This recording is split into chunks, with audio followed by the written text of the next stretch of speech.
రాకున్నా ఫలములన్నీ రాలిపోయినా సిరి సంపదలన్నీ దూరమైపోయినా నేను చలించనులే.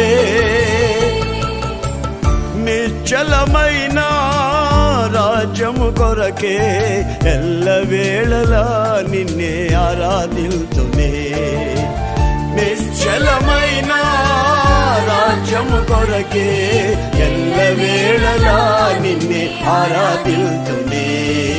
నా గీతారాధనలో యేసయ్యా నీ కృపాధారమే, నా వేదనలలో జనించనే నీ కృపాదరణ. నా